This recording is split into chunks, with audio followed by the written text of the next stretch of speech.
बिस्मिल्लाहिर्रहमानिर्रहीम। अस्सलाम वालेकुम। कैपिटल टॉक में खुश आमदेद। पाकिस्तान एक बड़ा ही मुनफरिद और अजीब मुल्क है। यहाँ पे जो वफाकी हुकूमत है वो रात की तारीकी में पेट्रोल महंगा कर देती है, अचानक बिजली महंगी कर देती है, गैस महंगी कर देती है, और सुबह जो है वो सूबाई हुकूमत जो है वो कहती है जी हम रोटी सस्ती कर देंगे, और फिर चीफ मिनिस्टर साहबा जो हैं वो नवाज़ शरीफ साहब के साथ तंदूरों पे पहुंच जाते हैं। तो ये जो हमारा एक एटमी ताकत है पाकिस्तान, एक ऐसा मुल्क है जिसको न्यूक्लियर पावर कहा जाता है, यहाँ पे वफाकी हुकूमत रात को पेट्रोल महंगा करती है और सूबाई हुकूमत सुबह के वक्त कहती है जी रोटी सस्ती हो गई है। जब आप मार्केट में जाके पता करते हैं कि रोटी सस्ती हुई है या नहीं हुई, तो पता चलता है कि जी रोटी तो वहीं की वही है, और जिसने सस्ती नहीं की उसको पकड़ के ले गए हैं। अच्छा, दूसरी तरफ अपोजिशन का क्या हाल है कि एक तरफ वो कहते हैं जी हम हुकूमत के ख़िलाफ़ तहरीक चलाएंगे, और दूसरी तरफ उसी अपोजिशन के कुछ रहनुमा जो हैं उनसे जब पूछा जाता है जी कि क्या इमरान खान साहब को रहा करवाने के लिए आप किसी से मुज़ाकरात कर रहे हैं, तो वो कहते हैं जी इंशाअल्लाह ताला जी बिल्कुल हम इमरान खान को जल्द रहा करवा लेंगे। तो हुकूमत के अंदर भी हमें कंट्राडिक्शंस नज़र आ रही हैं, अपोजिशन में भी कंट्राडिक्शंस नज़र आ रही हैं। तो इस पर बात करेंगे। पहले हम तहरीक इंसाफ के चेयरमैन जनाब बैरिस्टर गौहर अली खान साहब से, और उसके बाद हम जो मुस्लिम लीग नून है इस वक्त हुक्मरान जमात है उससे भी बात करेंगे। गौर साहब बहुत बहुत शुक्रिया। Thank you ji, thank you. अभी पिछले दिनों आपने पशीन में जलसा किया और उसमें बहुत सी दीगर पार्टियों के रहनुमा भी आपके साथ थे, और हमने सुना है कि आप मज़ीद भी जलसे करने वाले हैं। लेकिन दूसरी तरफ जो खैबर पख्तूनख्वा के चीफ मिनिस्टर हैं अली मीन गंडापुर साहब, उनसे जब पूछा जाता है कि क्या आप इमरान खान साहब की रिहाई के लिए किसी से मुज़ाकरात करें, वो क्या जवाब देते हैं, ज़रा सुनें।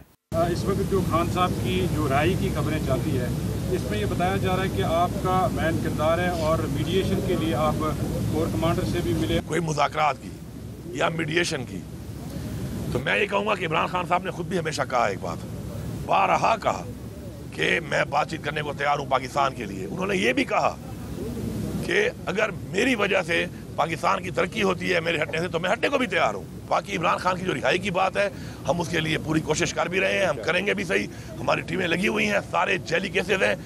तो गौर साहब, अली मीन गंडापुर साहब ने कोई तरदीद नहीं की, वो कह रहे हैं जी हम लगे हुए हैं इमरान खान साहब को रहा कराने के लिए। तो मुज़ाकरात अच्छी चीज़ है, बुरी चीज़ नहीं है, लेकिन एक तरफ हुकूमत के ख़िलाफ़ तहरीक भी चल रही है और दूसरी तरफ मुज़ाकरात भी हो रहे हैं। तो मुज़ाकरात किससे हो रहे हैं? नहीं, देखें, जहाँ तक मुज़ाकरात उनके कहने का ताल्लुक है, तो ऑब्वियसली पॉलिटिक्स में अगर आप है तो डायलॉग का दरवाज़ा तो बंद नहीं होना चाहिए, डायलॉग ऑल द टाइम होने चाहिए। लेकिन इस हुकूमत के साथ हम क्या डायलॉग करें? कल वाली अगर मैं आपको बताऊँ, कल का जो सेशन हमने बुलाया था, सेशन हमने रिक्वेजिशन किया था आर्टिकल 54(3) के अंडर हमने रिक्वेजिशन किया था। हमारा एजेंडा होना था, जुडिशरी पे बात होनी थी, लेकिन ना ही स्पीकर साहब ने हमारा एजेंडा रखा, नहीं हमें बोलने का मौका दिया। उनसे स्पीच ओथ ले लिया और प्रोरोग किया सेशन को। तो इसके साथ क्या बात करनी। लेकिन जहाँ तक खान साहब की रिहाई का ताल्लुक है, वो गवर्नमेंट के साथ किसी भी सूरत डील के नतीजे में या डायलॉग के नतीजे में खान साहब रिहा नहीं होंगे, नहीं हम चाहते। हम तो कोर्टों में जा चुके हैं और हम समझते हैं कि ये पॉलिटिकल विक्टिमाइजेशन के केसेस है, बेसलेस केसेस है। अदलिया से हम बार दरख्वास्त करते चले आ रहे कि जिस स्पीड से हमारे ख़िलाफ़ केसेस चल रहे थे, 14 घंटे केस चला रहे थे, 10 मिनट की ब्रेक करते थे, बग़ैर क्रॉस एग्जामिनेशन का मौका दिए हुए, बग़ैर एविडेंस प्रोड्यूस करते हुए, केस लगा हुआ है स्टेटमेंट रिकॉर्ड करने के लिए, जजमेंट दे रहे थे, केस लगा हुआ है आर्गूमेंट्स के लिए और जजमेंट आई है, और वो भी 30 पेज की जजमेंट विद इन 30 मिनट्स। तो ये सारे ऐसी चीज़ें कि अगर अदलिया इसको देखे और खुले दिल के साथ करे और इंसाफ के तकाज़े पूरे करके देखे, तो हमें उम्मीद है इंशाअल्लाह ताला इसी महीने हमारी सारी 3 जो जजमेंट से आई हैं ये ख़त्म हो जाएगी और खान साहब रिहा होंगे इंशाअल्लाह ताला। इसी महीने होने ये चाहिए था मीर साहब कि ये इवन ईद से पहले होने चाहिए था। हाँ। क्योंकि केस जो चल रहा था इसकी अपील में इतना टाइम नहीं लगना चाहिए। इलेक्शन जो तोशा खाना का केस है, नेब का केस, उसमें नेब के प्रोसिक्यूटर ने, वकील ने खुद एडमिट किया कि ये जजमेंट सस्टेनेबल नहीं है, आप सस्पेंड कर दें। अब रही बाकी 2 केसेस, और एक जो अलकादर वाला केस है जिसमें बेल का इशू है, उसमें तो खान साहब ट्रस्टी है, उसमें तो न लेने की बात है न देने की बात है, बल्कि जो 2 गवाह थे सरकार के, दोनों ने एडमिट किया कि खान साहब ने इसमें फ़ायदा नहीं लिया और खान साहब की स्टेटस ट्रस्टी के अलावा और कोई नहीं। तो ये भी ख़त्म होने चाहिए। तो आज आप गए इमरान खान साहब को मिलने डयाला जेल, तो वहाँ पहली दफ़ा आपके और खान साहब के दरमियान एक मोटा सा शीशा हायल था। यस, तो ये इसका फर्स्ट तो टाइम हुआ मतलब ये है कि सख्ती बढ़ गई है। सख्ती देखो, इनके तो इरादे यही है। अगर आज से इन्होंने शीशा रखा और हमें बोलने नहीं दे रहे हैं तो इसका मतलब ये कि इनका प्लान तो यही है कि खान साहब को कुछ ज़्यादा अरसा के लिए रख लें। शीशा रखने का मकसद क्या है? शीशा आने ना, मैं खान साहब के साथ कभी कान में बात करता था या इसकी सम टाइम हमारी पॉलिटिकल लीडरशिप जाती थी, वो जो खान साहब ऐसे बात करते थे, हाँ, जो खान साहब ऐसे बात करते थे तो इन्होंने वो रखा है कि ये आप बात न करें, लेकिन ये हाई कोर्ट की ऑर्डर की वायलेशन है। अच्छा, हाई कोर्ट ने कहा था डिस्क्रिमिनेट नहीं करेंगे, जो रूटीन की आप मीटिंग कराएंगे वहाँ आप कराएंगे, कोई नहीं बैठेगा वकला की मीटिंग में, तो ये वकीलों वाली मीटिंग। अच्छा, इसमें कोई मैं इंस्ट्रक्शन आल्दो भी लेता हूँ, सारी इंस्ट्रक्शन खान साहब से लेता हूँ। पार्टी के लिए being a chairman is very tough Mir साहब, लेकिन जब आप लेते हैं तो each in everything is Khan साहब के अप्रूवल के साथ, कंसेंट के साथ, क्योंकि मैं हमेशा कह रहा हूँ कि न मैं खान साहब का सब्सटीट्यूट हूँ न मैं उसका कंपेटिटर हूँ। मैं यही चाहता हूँ कि ये इंप्रेशन ही कभी ना जाए कि जी वो सीट पर बैठा है, पर यही चले कि वही हमारा पार्टी के अंदर चेयरमैन। कुछ लोग जो हैं वो आपसे थ्रेटेंड क्यों फील करते हैं? मीर साहब कुछ करते होंगे, लेकिन मैं समझता हूँ नहीं, हमारी यूनिटी बरकरार है। अच्छा, आन एंड आप इख्तिलाफ होता रहता है, वो आ भी जाते हैं, कभी मीडिया पे आते हैं, लेकिन जो हमारा कंसेंसस से डेवलप्ड हो जाता है, so this is the opinion, the decision. चले, आपने कहा कि कभी कभी इख्तिलाफात हो जाते हैं, तो वो जो कभी कभी वाले इख्तिलाफात हैं, मैं चाहता हूँ कि थोड़ा सा उनको समझ लें कि अभी पिछले दिनों हमारे शो पे शहरियार अफरीदी साहब ने एक बात की, ज़रा सुने वो क्या कह रहे हैं। बैरिस्टर गौर साहब, ये भी मेरी पार्टी की इज्जत है, मैंने उन्हें क्या कहा है कि लॉयलिस्ट को प्रमोट करें, वर्कर्स को प्रमोट करें। मेरा कोई ज़ाती एजेंडा नहीं, मैं अली मोहम्मद खान हम ओहदों के लिए नहीं आए, लेकिन क्या वजह है कि अली मोहम्मद खान और शहरियार हजम नहीं हो रहा? किसको नहीं हजम हो रहा? अंदर के मुनाफिकों को। अच्छा जी, जरताज गुल कौम की बेटी नहीं है, पार्टी क्या कर रही है उसके साथ? ओन क्यों नहीं किया जा रहा? आपके ख्याल में जरताज गुल को पार्टी ओन नहीं कर रही? जरताज गुल हो गया, उमर डार हो गया, अली मोहम्मद खान हो गया, शानदाना, जुनैद अकबर, आमिर डोगर, जैन कुरे, एक बहुत बड़ी लिस्ट है। ये क्या है? जितने नाम शहरियार अफरीदी साहब ने लिए, सबकी मैं बड़ी इज़्ज़त करता हूँ, और ख़ासकर शहरियार अफरीदी साहब का हमारे भाई हैं। वो जो कुछ बोलते हैं उसका हमें बहुत लिहाज है, बहुत लिहाज है।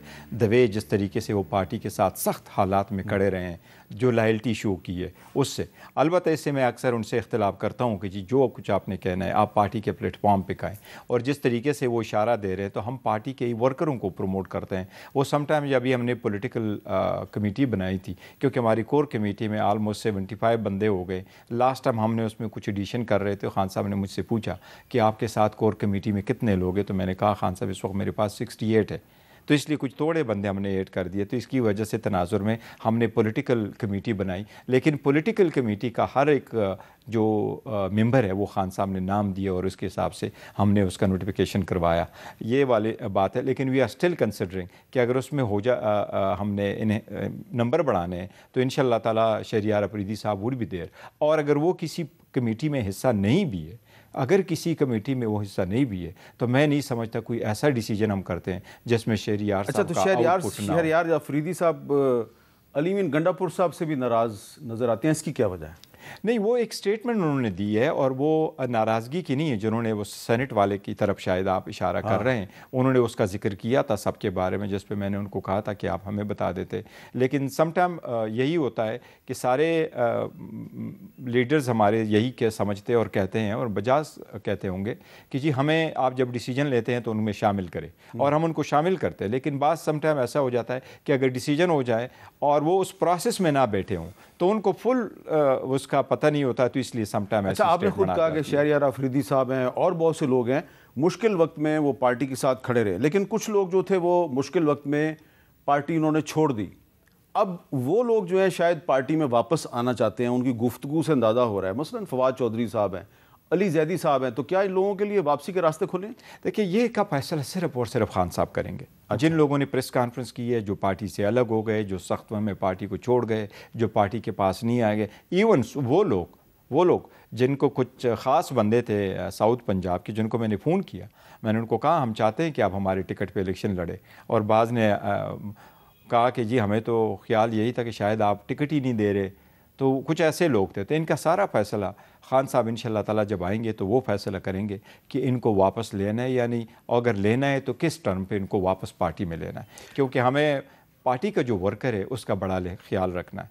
सख्त वक्त में पार्टी के जो वर्कर और सपोर्टर है उनका यही ख्याल है कि जो सख्त वक्त में पार्टी को छोड़ा है, ये डिसीजन सिर्फ खान साहब ही करें। आपको लगता है कि अब जो आप तहरीक का आपने ऐलान कर दिया है, तो आपकी तहरीक जो है वो कामयाबी से हमकिनार होगी इंशाअल्लाह ताला। कामयाबी से जो तहरीक की हम मीर साहब चलाने जा रहे हैं और जिसमें हमारे पास 6 पार्टीज़ है, और इस मरतबा भी हमारी मीटिंग लास्ट हुई थी जिसमें लियाकत बलोच साहब भी आए थे। इसमें हमने 2 चीज़ें बेसिकली रखी है कि लॉन्ग टर्म पे जाने के लिए। एक तो ये कि मैंडेट पे हम जाए, और मैंडेट सिर्फ ये नहीं है कि हम ये मैंडेट वापस ले, पर हम मेक श्योर करना चाहते हैं कि आइंदा किसी भी इलेक्शन में, किसी भी स्टेज पे, चाहे वो लोकल गवर्नमेंट हो, प्रोविंशियल हो, बाई इलेक्शन हो, नेशनल इलेक्शन हो, उसमें किसी भी सूरत में धांधली ना हो।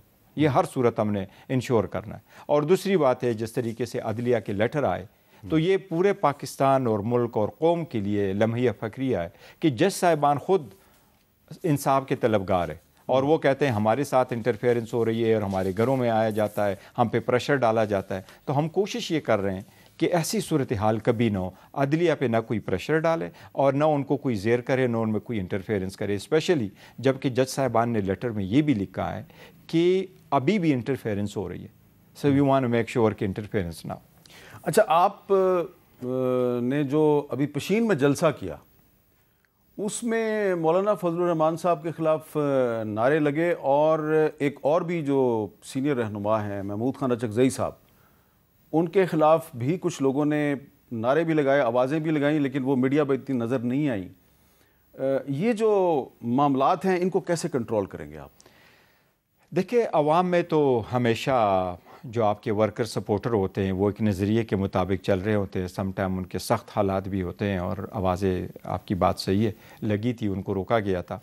और हम सबको यही यकीन करा रहे हैं कि अगर हमने आगे की तरफ बढ़ना है तो हमने ये पॉलिटिकल अलायंस को साथ लेके जाना है। हमारे अपने अपने पार्टीज़ है और हमारा विजन और नज़रिए डिफरेंट है, हमारे मैनिफेस्टो डिफरेंट है, लेकिन एटलीस्ट यहाँ कुछ ऐसी चीज़ें हैं जिस पे हमारा इत्तेफाक हो सकता है। चाहे वो महमूद खान अचकज़ई साहब है, चाहे वो वहदतुल मुस्लिमीन है, चाहे वो जमात इस्लामी है। तो हम चाहते हैं कि वो गुड फॉर द कंट्री जो है उनको हम आगे लेके जाते हैं। मौलाना फजलुर रहमान साहब से भी आपके मामला जो हैं वो बेहतर हो सकते हैं? बेहतर हो सकते हैं, बिल्कुल हो सकते हैं। मौलाना फजलुर रहमान साहब के साथ हम 2 पॉइंट पे, एजेंडे पे चलना चाहते हैं। ये एक जो अदलिया की आज़ादी, और दूसरा कि इलेक्शन में कभी इंटरफेरेंस ना हो और इलेक्शन में धांधली ना हो। अच्छा, आज काफ़ी अरसे के बाद जो साबिक़ वज़ीर-ए-आज़म नवाज़ शरीफ साहब हैं वो एक्टिव हुए हैं, वो मार्केट में गए और उन्होंने रोटी की कीमत को चेक करने की कोशिश की। मैं आपको ज़रा दिखाना चाहता हूँ, उस पर मैं फिर आपसे सवाल भी करता हूँ। देखिए जी, आज नवाज़ शरीफ साहब चीफ मिनिस्टर पंजाब के साथ मार्केट में गए। और नान कितने का दे रहे हैं? 16 वाली रोटी दीवार पे लगाएं। कहीं 20 रुपये ना दोबारा दे देना। पहले 20 की थी, अब माशाल्लाह 16 की हो गई है। ठीक है, 16 की खरीदनी है, ये भी 16 की बेच रहे हैं। नोटिफिकेशन आ गया कल से यार, आप लिख के भी लगा दिया। देखिए, हमने रोटी की कीमत 16 कर दी और नान की कर दी है 20। नोटिफिकेशन आ गए हैं, 16 से ज़्यादा पैसे नहीं देंगे। अच्छा, एक तरफ पंजाब गवर्नमेंट ने रोटी और नान की कीमत में कमी की है, तो दूसरी तरफ खैबर पख्तूनख्वा हुकूमत ने भी इसमें कमी की है। दोनों सूबाई हुकूमतें जो हैं वो रोटी और नान की कीमत कम करने की कोशिश कर रही हैं। तो बैरिस्टर गौहर साहब, ये अच्छी बात है, आप इसको अप्रिशिएट करेंगे क्या? चीफ मिनिस्टर पंजाब भी वही काम कर रही हैं और चीफ मिनिस्टर KPK नहीं, नवाज़ शरीफ साहब और मरीम नवाज़ वो टिकटॉक से ज़्यादा इन्फ्लुएंस है, तो शायद वो 90s की पॉलिटिक्स कर रहे हैं। आपको याद होगा मियाँ साहब ने अपने दौरे हुकूमत में पहले में जो लेफ्टिनेंट जनरल था उनको लॉ मिनिस्ट्री दी थी, और जो जस्टिस से रिटायर थे उनको डिफेंस मिनिस्ट्री दी थी। आपको याद होगा, जो 2 थे। ये वही कर रहे हैं, जो काम मजिस्ट्रेट का है वो उसके लिए ख़ुद जा रहे हैं कि 4 रुपये, और ये अगर 4 रुपये रोटी को कम कर दें तो 8 रुपये बाकी चीज़ों को बढ़ा देते हैं, तो इससे आवाम को कोई रिलीफ नहीं मिलना, जिस तरह पंजाब में ये कर रहे हैं। KPK का बिल्कुल डिफरेंट है। KPK में ना सिर्फ ये कि वो आटे की तरफ जा रहे हैं, लेकिन मीर साहब जो इन्फ्लेशन है, महंगाई है, इसको सियासत से बालातर होके देखना चाहिए। टिकटॉक और यूट्यूब से निकल के देखना चाहिए। आपने सिर्फ नहीं है कि महंगाई है कि आटा कितना महंगा है, एजुकेशन महंगा है, हेल्थ फैसिलिटीज़ महंगी है, आपको पेट्रोल, गैस, बिजली, कोई एक चीज़, यू जस्ट नेम इट, यहाँ कोई चीज़ नहीं। और यही तो हम कहते चले आ रहे कि जो लोग हमारे साथ आज़ाद हुए वो हमसे आगे बढ़े, जो बाद आज़ाद हुए वो भी हमें पीछे छोड़ के गए। जो KPK गवर्नमेंट ने भी रोटी और नान की कीमत को कंट्रोल करने की कोशिश की है, तो उसमें कितनी कामयाबी हुई है आपको? फ़िलहाल तो अभी हो रही है, पहले इब्तिदाए देखते हैं कि कितना ही हो रहा है, लेकिन जो एक रेट गवर्नमेंट तय करे, एंड ऑब्वियसली हमारे लॉ के मुताबिक रेगुलेटरी अथॉरिटी है, मजिस्ट्रेट का फ़र्ज़ है एसीज जो होते हैं कि वो इसको इम्प्लीमेंट करे। जो बंदा बिजनेस करता है वो उसी रेट पे दे। अच्छा, ज़रा चेक करते हैं जी, पेशावर में हमारे रिपोर्टर हैं अबू बकर साहब, उनसे पूछते हैं कि वहाँ पे क्या हो रहा है। ज़रा मुख्तसरन बताएं जी अबू बकर साहब के पेशावर में क्या सूरत हाल है, रोटी सस्ती हुई या नहीं हुई? जी बिल्कुल, पेशावर में रोटी की कीमत कम ना हो सकी। गुज़िश्ता रोज़ ज़िला इंतज़ामिया ने 100 ग्राम रोटी की कीमत 15 रुपये, जबकि 200 ग्राम रोटी की कीमत जो है 30 रुपये मुकर्रर करने से मुतल्लिक अलामिया जो है वो जारी किया था, लेकिन इस पर अमल दरामद होते नजर नहीं आ रहा। ये सिर्फ ऐलानात की हद तक है, यहाँ पे कोई चेक एंड बैलेंस नहीं है, ना कोई AC आता है ना कोई DC आता है। हुकूमत से दरख्वास्त है कि इस पर सख्त से सख्त कार्रवाई करे कि जल्द से जल्द रेट का कम हो जाए। दूसरी जानिब नान भाइयों का ये बताना है कि एक तरफ गैस की कीमतों में मुसलसल इजाफा हो रहा है, तो दूसरी तरफ आटे की कीमतें भी कम न हुई, तो जो कीमतें मुकर्रर की गई है ज़िला इंतज़ामिया की जानिब से वो मुनासिब नहीं हो, उसमें इन्हें नुकसान उठाना पड़े। अच्छा, ये हम पिंडी या लाहौर का भी पता करके अभी थोड़ी देर में आपको बताते हैं कि वहाँ पे रोटी सस्ती हुई या नहीं हुई, लेकिन गौर साहब पेशावर में तो अभी सस्ती नहीं हुई, और वो कह रहे हैं वहाँ पे कोई मजिस्ट्रेट साहब आके चेक भी नहीं करते। नहीं, तो ये तो फिनोमेना इस तरह तो नहीं होना चाहिए, बिल्कुल होनी चाहिए। अगर सस्ती हो, रेट सस्ते हो, जिस रेट पे आपको आटा मिले, जो हुकूमत की तरफ से आना हो, उस पर सख्ती से अमल दरामद होना चाहिए। अगर 4 रुपए का रिलीफ है, 1 रुपए का रिलीफ है, वो आवाम को पास आन होना चाहिए और उसकी भी इम्प्लीमेंटेशन हर सूरत होनी चाहिए। आपको नहीं लगता कि इस वक्त आवाम का असल मसला जो है वो रोटी है और बिजली और गैस और पेट्रोल की कीमतें हैं, लेकिन आपका मसला इस वक्त यह है कि इलेक्शन में धांधली होगी, वो भी एक मसला है, लेकिन जो अवाम का असल मसला है उसको नज़रअंदाज नहीं किया जा रहा? नहीं, वो इस असल मसले के साथ ये भी उसका एक बेसिक है, मेजर है कि आपका मैंडेट अगर कोई चुराई करता है, जिसके पास अवाम का मैंडेट ही नहीं है और मुंतखब ही नहीं हो सकता, आप उसको आकर के इक़्तिदार में बिठा देते हैं, तो वो सख्त फैसले नहीं कर सकता और उसके पास कॉन्स्टिट्यूशनल अथॉरिटी नहीं है कि वो इम्प्लीमेंट करें। तो दोनों होने चाहिए और साइड बाय साइड होने चाहिए। हमारी कोशिश यही है कि ये स्ट्रगल भी कंटिन्यू करें, और हमारे पास इस वक्त KPK की गवर्नमेंट है। और एक बात से बड़ी खुशी है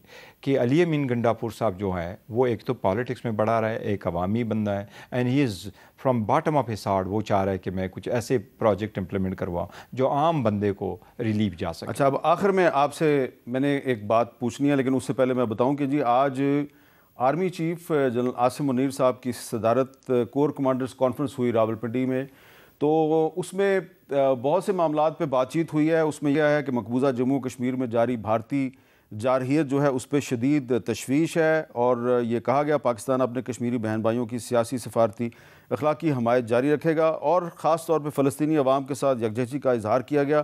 गज़ा में इंसानी हकूक़ की संगीन खिलाफवर्जियों और जंगी जराइम और नस्ल कुशी की मजम्मत की गई। बशाम में चीनी शहरियों पर बुज़दिलाना दहशत गर्दी के हमले और बलूचिस्तान में मासूम शहरियों का बेईमाना कत्ल की भी मजम्मत की गई है। तो गौहर साहब, जो कश्मीर और फ़लस्तीन के मसले पे जो अफवाज पाकिस्तान ने जिस मौक़िफ़ का इजहार किया है, आपके ख़्याल में ये अच्छी बात है?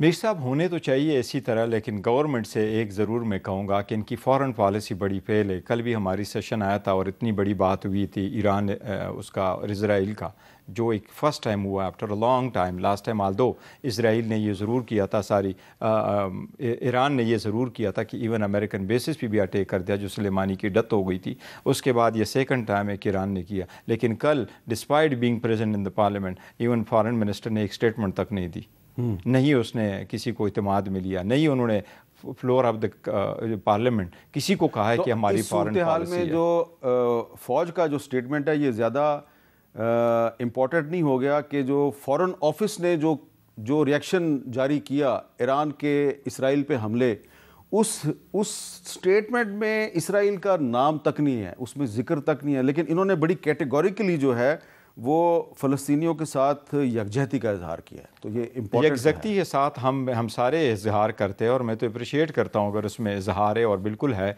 बजा है, लेकिन गवर्नमेंट का ये फ़र्ज़ बनता है। और ये नहीं है कि आप उसकी स्टेटमेंट दें, बिकॉज इंटरनल मामलात जो the floor of the parliament नहीं होने होते, वो आपका तर्जुमान आके बताता है। लेकिन ये इंटरनेशनल इशू है, मैटर ऑफ अ पॉलिसी है कि पाकिस्तान की पॉलिसी क्या है, बिकॉज पाकिस्तान की पॉलिसी दे के ही वो हमें बता सकते हैं कि कौन से अवामिल है जो पाकिस्तान कंसिडर करना चाहता है, क्योंकि किसी की इंटरेस्ट में ये नहीं है कि एस्केलेशन हो। लेकिन इस पर हुकूमत ने कोई पार्लियामेंट वैसे मेरा ये ख्याल है कि ये हुकूमत और फ़ौज एक ही पेज पे है, जिस तरह 2018-2019 में आपकी हुकूमत और फौज की पेज पे, तो फिलहाल तो यही नज़र आ रहा है। बहुत बहुत शुक्रिया बैरिस्टर गौहर साहब हमारे साथ थे। और ब्रेक लेते हैं और ब्रेक के बाद हम आपको बताएंगे कि जो पंजाब गवर्नमेंट ने रोटी की कीमत सस्ती करने का ऐलान किया है, इस पर अमल दरामद हुआ या नहीं हुआ है। और मुस्लिम लीग नून के एक सीनियर रहनुमा से बात करेंगे जिनकी हाल ही में नवाज शरीफ साहब से मुलाकात हुई है, एक वक्फे के बाद।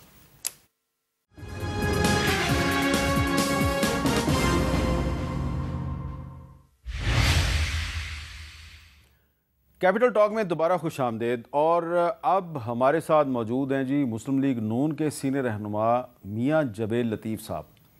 मुझे कुछ लोग पूछते हैं जी कि ये बार बार आपके शो में क्यों आते हैं, तो आज तो मैंने इनको इसलिए बुलाया कि इनकी अभी कुछ ही दिन पहले, अभी चंद दिन पहले नवाज शरीफ साहब से इनकी बड़ी तफसीली मुलाकात हुई है। और उस मुलाकात के बाद इनसे जो ख़बरें हमें मिली, वो ख़बरें जो हैं वो दुरुस्त साबित हो रही हैं, क्योंकि नवाज शरीफ साहब काफ़ी एक्टिव हो गए हैं और आज वो मार्केटों में भी गए हैं चीफ मिनिस्टर पंजाब मरियम नवाज शरीफ साहबा के साथ। तो मियाँ जबेल लतीफ़ साहब, ये बताएं कि आज नवाज शरीफ साहब काफ़ी अरसे बाद एक्टिव हुए हैं, मार्केटों में गए हैं, लाहौर की मार्केटों में गए हैं, आगे भी निकलेंगे, लाहौर से आगे भी जाएंगे, वो चारों सूबों में जाएंगे, चारों सूबों में जाएंगे। तो जो आपकी उनसे मुलाकात हुई उसमें आपको क्या सेंस मिली कि ये जो एक तासुर है जी कि नवाज शरीफ साहब दिलचस्पी नहीं ले रहे सियासत में, कुछ उखड़े से हैं, कुछ खामोश से हैं, ये तासुर सही है? नहीं, ये तासर कायम ज़रूर किया गया था, मगर बात ऐसी नहीं थी। बात यह थी कि एक हकीकत है कि हमें 8 फरवरी को मेजॉरिटी हासिल नहीं करने दी गई और प्री पोल रिगिंग और तीसरा इलेक्शन डे भी जो कुछ होता रहा, बल्कि 21 अक्टूबर के बाद जो कुछ होना शुरू हुआ था, उसकी वजह से बहुत से राज हैं नवाज शरीफ के सीने में। उससे पहले भी 3 दफ़ा के प्राइम मिनिस्टर हैं, मगर उन्होंने कभी मकबूलियत के लिए कोई दावे नहीं किए, कोई बातें नहीं की, कोई साइफर नहीं लहराया। मगर अगर मेरी कुर्बानी के बावजूद भी रियासत को भी फ़ायदा ना पहुँचे, कौम को भी फ़ायदा ना पहुँचे और गैर मकबूल बातें करके मेरी मकबूलियत भी जो है वो ख़त्म करवा दी जाए, तो मेरी रियासत भी मेरे से तकाज़ा करे कि अब मैं बोल ही पढ़ूँ, तो फिर मुझे रियासत के लिए कुछ सच बोलना पड़ेगा।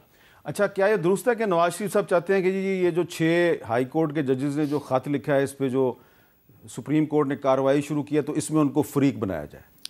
देखिए, नवाज शरीफ साहब का तो कोई हतमी फ़ैसला नहीं है अभी तक, मगर जमात के अंदर से 95% से भी ज़्यादा, और उसमें सीनियर सारे लोग शामिल हैं, कि वो चाहते हैं कि नवाज शरीफ फरीक बने।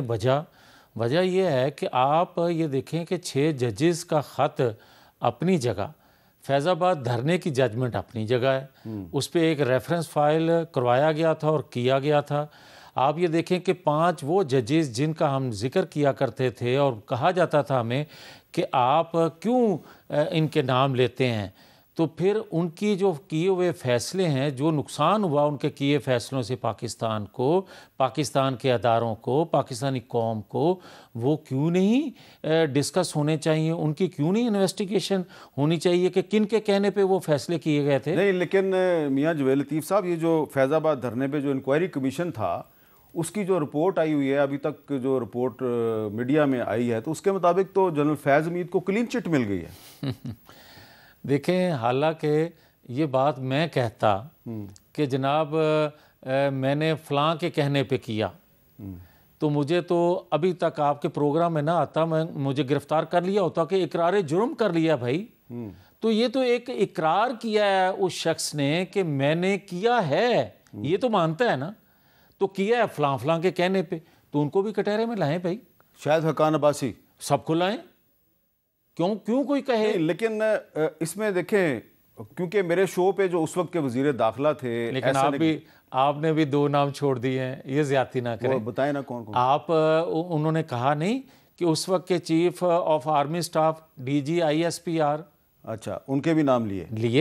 अच्छा, तो उनको भी बुलाए ना, जनरल बाजवा और उस वक्त के जो DG ISI थे, DG ISI उस वक्त के, उस वक्त कौन थे वो, आपको बताइए? अच्छा, चले, तो उनको भी बुलाना चाहिए।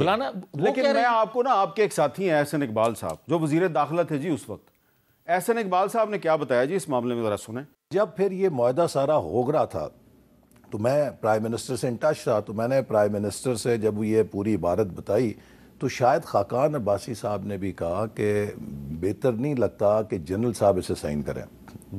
मैंने भी फिर उन्हें कहा, मैं कहा जनरल साहब ये आपका ये एक पॉलिटिकल डॉक्यूमेंट है, इसके ऊपर आपका दस्तखत होना कोई मुनासिब नहीं लगेगा। उन्होंने, जनरल फैज़ ने मुझे ये कहा जी कि दूसरी पार्टी इसको एक्सेप्ट नहीं करेगी जब तक मेरे इस पर दस्तखत नहीं होंगे। मुझे याद अच्छी तरह सुबह के वक्त मैंने कहा कि ये आपके लिए भी मुनासिब नहीं, आपके इदारे के लिए भी ठीक नहीं, लेकिन उनका जवाब ये था कि ये फिर कबूल नहीं होगा मुआहदा अगर इसको मैं वो गारंटी मेरी मांग। अच्छा जी, जो एहसन इकबाल साहब हैं ये इस वक्त प्लानिंग मिनिस्टर हैं, उस वक्त ये वज़ीर दाखिला थे, एक और भी थे उस वक्त भी वज़ीर दफ़ा थे, आज भी वज़ीर दफ़ा हैं, वो जनरल फैज़ के बारे में क्या कह रहे हैं, ज़रा वो भी सुना। आप हमें बताएंगे कि ये फैज़ाबाद धरना केस का मास्टरमाइंड कौन था? ये फैज़ाबाद धरना उस साजिश का एक बहुत बड़ी कड़ी थी जो मियां नवाज शरीफ के ख़िलाफ़ जो है बनाई गई। एक शख्स जो है इंसिस्ट करता है कि मैं इसमें गवाह बनूंगा इस एग्रीमेंट के ऊपर, जनरल फैज़ जनरल फैज़ साहब इसरार करते हैं और साथ कहते हैं कि जब तक मैं साइन नहीं करूंगा आपका ये मुआहदा जो है कामयाब नहीं होगा।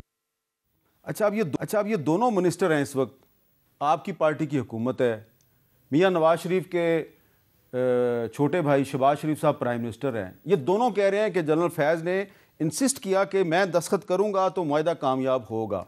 इंक्वायरी कमीशन की रिपोर्ट कह रही है जी कि नहीं उनका तो कसूर ही कोई नहीं है, तो क्लीन चिट मिल गई है, तो ये तो कोई सहूलतकारी हो रही है फिर किसी। देखें, जो इंक्वायरी कमेटी ने जो रिपोर्ट दी है और जब वो कह रहे हैं साहब कि मुझे फ़लाँ ने कहा था, तो क्या कमेटी का काम नहीं था कि उनको भी बुलाते? क्या कमेटी का ये या डोमेन नहीं थी कि उनके पास वो जा नहीं सकते थे या बुला नहीं सकते थे? ये तब ही चीज़ फाइनल होती है अगर उनसे भी इन्वेस्टिगेट करवाया जाता। और जो आप मुझे क्लिप सुनवा रहे हैं, क्या मेरी गर्दन नहीं पकड़नी है आपने? क्या हकीकत वो बता तो रहे हैं कि क्यों वो इंसिस्ट कर रहे थे कि मैंने साइन करने हैं? और फिर मुझे ये बताएं कि लाने वाला कौन होता है? भाई दो फरीक, एक फरीक साइन कर रहा है या डिमांड कर रहा है दूसरे फरीक की, फ़लाँ शख्स की या फ़लाँ अदारे की, तो उसके बाद भी कोई बहाम रह जाता है नहीं कि तो ये जो एहसन इकबाल साहब और ख्वाजा आसिफ साहब ने जो कहा है, इससे तो साफ पता चल रहा है कि जनरल फैज़ साहब जो हैं बतौर डीजीसी वो खुद इसरार कर रहे थे कि भाई मैंने दस्तखत करने हैं, और हुकूमत जो है वो कमज़ोर थी, लाचार थी, बीमार थी, तो उसने कहा अच्छा जी फिर आप कर लें दस्तखत। नहीं, आप अगर हुकूमत को लाचार बीमार कहते हैं या समझते हैं तो फिर आप मुझे ये बताएं कि 2017 में बच्चे से तनख्वाह ना लेने पे जो नाहल प्राइम मिनिस्टर के उस वक्त के 2/3 अक्सरियत रखने वालों को किया गया था, हुकूमत में थे ना, तो फिर क्या हुआ था? नहीं, मैं देखे ना, अब इस वक्त तो शहबाज शरीफ साहब वज़ीर आज़म है और इंक्वायरी कमीशन की रिपोर्ट ने बिल्कुल क्लीन चिट दे दिया जनरल फैज़ को। ठीक अच्छा, है, नहीं तो फिर क्लीन चिट तो नहीं, खैर नहीं है, ये क्लीन चिट नहीं है। नहीं है। और मैं दूसरी बात भी अर्ज कर दूं, जो बार बार आप हुकूमत का जिक्र कर रहे हैं, तो 2/3 रिपोर्ट कह रही है कि पंजाब हुकूमत ने रोकना था धरने से, वो नहीं रोक सकी। सर मेरी ऐस तो सुन लेना, अगर आप ये समझते हैं कि ये हुकूमत क्लीन चिट दे रही है या बोल नहीं रही या बीमार है, भाई 2/3 अक्सरियत रखने वाली जो हुकूमत थी वो अपना तो दिफा कर ना सकी, और सादा अक्सरियत भी ना रखने वाली से आप तवक्को रख रहे हैं। अच्छा, तो अब आपने शुरू में कहा जी कि जो नवाज शरीफ साहब हैं उनके साथ और आपके पार्टी के साथ प्री पोल रिगिंग हो गई, आपने अपने बारे में भी कहा था मेरे साथ भी प्री पोल रिगिंग हुई। प्री पोल इलेक्शन डे पे नहीं, क्योंकि जो इलेक्शन डे के जो डॉक्यूमेंट्स हैं आपके फॉर्म 45, फॉर्म 47, उसमें तो मुझे रिगिंग के आसार नज़र नहीं आते।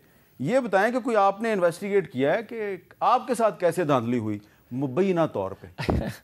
अच्छा, मैं वैसे अपने पे बात हामिद मीर साहब नहीं करना चाहता था और ना करना चाहूँगा।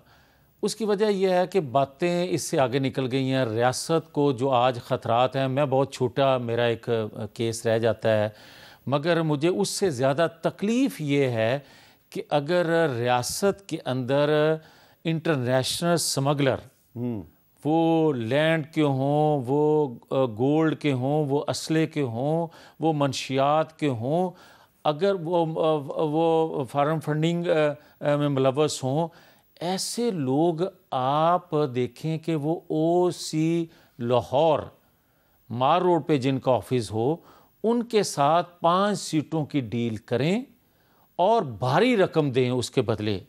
और किन लोगों के लिए वो नोटिफिकेशन लें जो 9-10 मई को मुलव्वस हैं पाकिस्तान की ईंट से ईंट बजाने में और कोर कमांडर हाउस हमलावर होने में।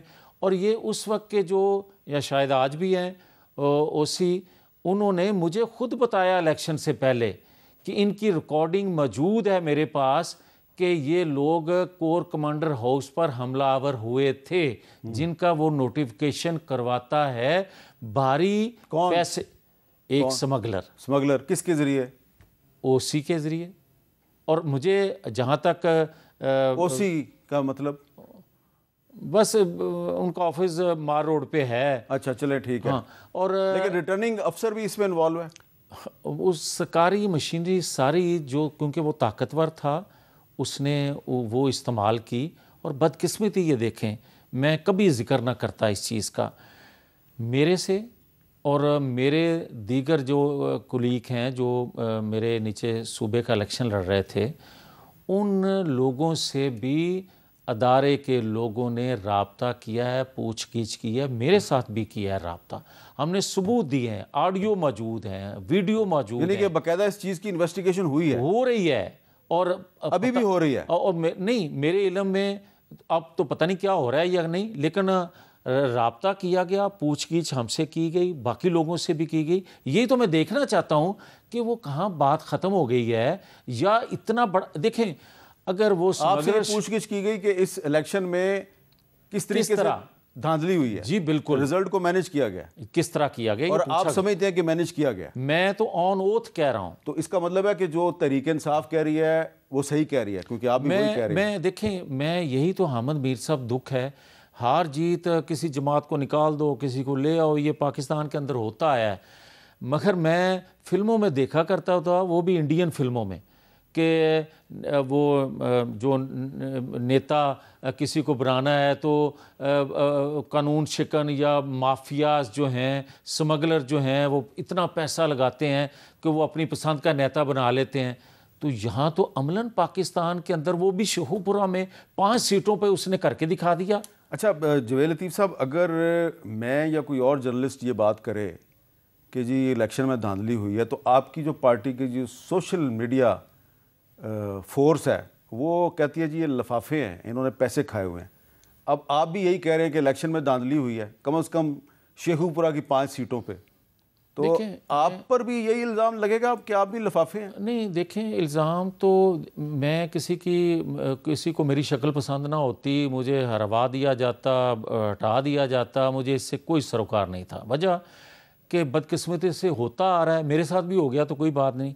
मगर यार, यहाँ तक हामिद मीर साहब नौबत आ जाए कि आप सहूलतकारी 9-10 मई के लोगों को सिर्फ पैसे के लिए आप कर दें यार, इससे बड़ा जुल्म आर क्या हो? पैसा चला इलेक्शन में, पैसा चला नहीं, मैं तो अपने ज़िले की तो बात कर रहा हूँ, 5 सीटों की बात कर रहा हूँ। कितना पैसा चला वैसे? अपना हामिद मीर साहब, ये इतना पैसा था कि अगर आप 5 साल शेखुपुरा को डेवलपमेंट के लिए पैसा ना दें, फिगर ही दे दें, करोड़ों का, करोड़ तो कुछ भी नहीं है, नहीं करोड़ों, और ये पैसा 5 साल डेवलपमेंट का आप शेखुपुरा ज़िला को ना दें, सिर्फ वो पैसा उनसे लेके लगा दें, तो 5 साल में शेखुपुरा पेरिस बन जाए। 30 करोड़ जी, 30 करोड़ थोड़ा कह रहे हैं यार, 40 ना 50 60 70 90 तक कम से कम 90 करोड़ 5 सीटों का। लो जी, ये जवेद लतीफ़ साहब कह रहे हैं जी कि शेखुपुरा में 5 सीटों पे इलेक्शन मैनेज करने के लिए 90 करोड़ रुपया खर्च किया गया। इनका ताल्लुक है जी मुस्लिम लीग नून से, पता है ना आपको, इनका ताल्लुक मुस्लिम लीग नून से है। और ये मैंने नहीं कहा, ये जवेद लतीफ़ साहब ने कहा। अब इनसे कुछ 2-3 सवाल मैंने और भी करने हैं एक वक्फे के बाद।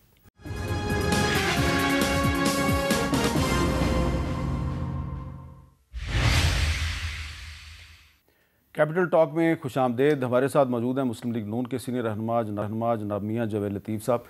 मियाँ जवेद लतीफ़ साहब, आज नवाज शरीफ साहब मार्केट में गए, उनके साथ चीफ मिनिस्टर पंजाब भी थी। अच्छा लगा कि वो रोटी और नान की जो कीमत है उसके बारे में पूछ रहे हैं।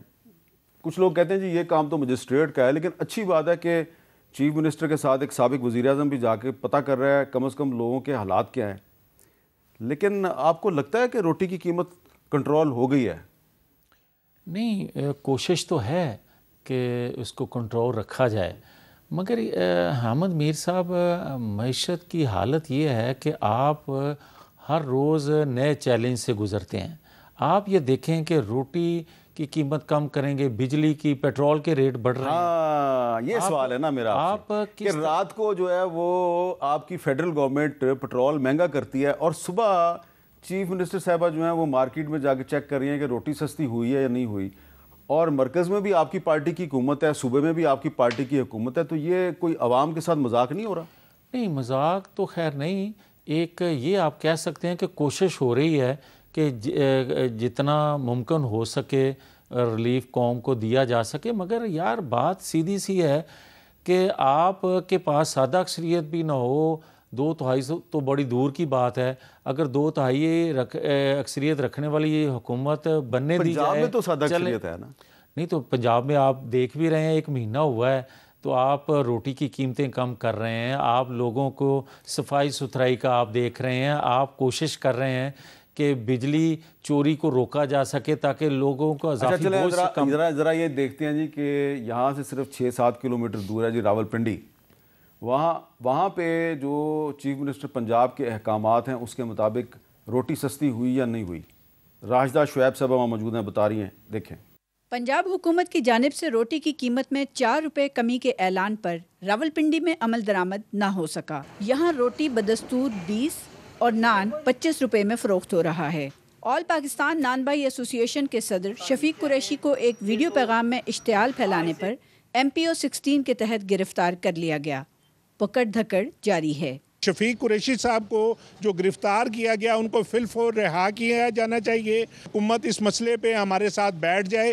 रोटी की कीमत से कबल पंजाब हुकूमत ने 15 किलो आटे की कीमत में 400 रुपए कमी की, ताहम इस पर भी मुकम्मल अमल दरामद ना हो सका। नान भाइयों का कहना है कि इनके लिए गैस की अदम दस्तयाबी पर महंगी LPG, महंगी बिजली और खाम माल के बाद रोटी की कीमत कम करना मुमकिन नहीं। नोटिफिकेशन कर दिया गया, जो हमें एतमाद में लिए के बगैर उन्होंने इस चीज़ पे वर्क किया है, जो हमें हमारे लिए बेचना क्या नामुमकिन है। इसमें हमें मजबूर किया जा रहा है कि हम सड़कों पे आएँ, दुकानें बंद करें। ये ऐसे तो नहीं हो सकता कि पुराने रेट अपने बाल करें, 7,000 रुपये की आटे की बोरी करें, 8,000 रुपये का फाइन का रेट करें, फिर हम 16 रुपये की बतीरी और 20 रुपये का नान सेल करेंगे। नान भाइयों का मुतालबा है कि हुकूमत मुज़ाकरात करके इनसे रोटी की कीमत तय करे, वरना वो तंदूर बंद करने पर मजबूर हो जाएंगे। कैमरामैन सलमान हैदर के साथ राशिदा शुएब, कैपिटल टॉक, रावलपिंडी। ऐसा लगता है कि नान भाई जो है वो हुकूमत की बात नहीं सुन रहे, ना पंजाब में और ना ही खैबर पख्तूनख्वा में। खैबर पख्तूनख्वा हुकूमत ने भी कोशिश की है रोटी को सस्ता करने की, वो भी कामयाब नहीं है। पंजाब की हुकूमत भी जो है वो अक्सर पंजाब के शहरों में कामयाब नज़र नहीं आ रही। तो इसका मतलब ये है कि जो नान भाई है वो कह रहा है जी कि आपने पेट्रोल महंगा कर दिया, गैस महंगी कर दी, तो मैं रोटी कैसे सस्ती करूं? नहीं, उनके मसाइल अपनी जगह हैं, ये बात तो उनकी भी नज़रअंदाज करने वाली नहीं है, मगर ये एक हकीकत है कि 500 रुपये पर थैला 20 किलो वाला अगर रेट कम होते हैं आटे के, तो फिर क्यों नहीं नान या आटे के रेट कम होने, रोटी के कम होने चाहिए। मगर ये बात दुरुस्त है कि इनसे बात बैठ के दोबारा से करनी चाहिए। इनको एहसास दिलाना चाहिए कि जो रोटी सस्ती लेगा वो भी आपका भाई है, आपका अजीज़ है। अगर पंजाब हुकूमत और खैबर पख्तूनख्वा हुकूमत रोटी सस्ती करने का ऐलान करती है, ऐलान पे अमल दरामद नहीं होता, तो क्या ये जो दोनों हुकूमतें हैं इनकी क्रेडिबिलिटी ख़त्म नहीं हो जाएगी? नहीं, क्रेडिबिलिटी एक बंदा अमल दरामद नहीं होने देता, उसको कानून के स्कंजे में आएगा वो, मगर ये क्रेडिबिलिटी इनको अपनी कायम करनी चाहिए और करवानी चाहिए, क्योंकि नवाज शरीफ साहब खुद गए हैं मार्केट में। होनी चाहिए और अमल दरामद इस पे होना चाहिए। कोई भी गवर्नमेंट अनाउंस करती है पहले तो सोच के करे, अगर हो जाए तो उस पर अमल दरामद होना चाहिए, उसको करवाना चाहिए। बहुत बहुत शुक्रिया। मियाँ जवेल ने बहुत सी अहम बातें की हैं, इलेक्शन के हवाले से भी इन्होंने बहुत अहम बातें की हैं, और ये बात ज़रूर मैं कहूँगा कि पंजाब गवर्नमेंट ने और खैबर पख्तूनख्वा की जो गवर्नमेंट है उसने रोटी और नान की कीमत को कम करने की कोशिश की है। कोशिश में फ़िलहाल हमें कामयाबी नज़र नहीं आ रही, लेकिन कोशिश तो की है। तो ये जो कोशिश है ये काबिल तहसीन है, पंजाब हुकूमत की भी और खैबर पख्तूनख्वा हुकूमत की भी। लेकिन ये इनके पास ज़्यादा दिन नहीं है, 3-4 दिन है, 3-4 दिन में रोटी और नान को सस्ता करके दिखाएं। अगर 3-4 दिन में रोटी और नान सस्ता नहीं होता तो फिर लोग ये कहेंगे कि क्या ज़रूरत थी हुकूमत लेने की जब आप रोटी और नान ही सस्ता नहीं कर सकते। इजाज़त दीजिए, अल्लाह हाफ़िज़।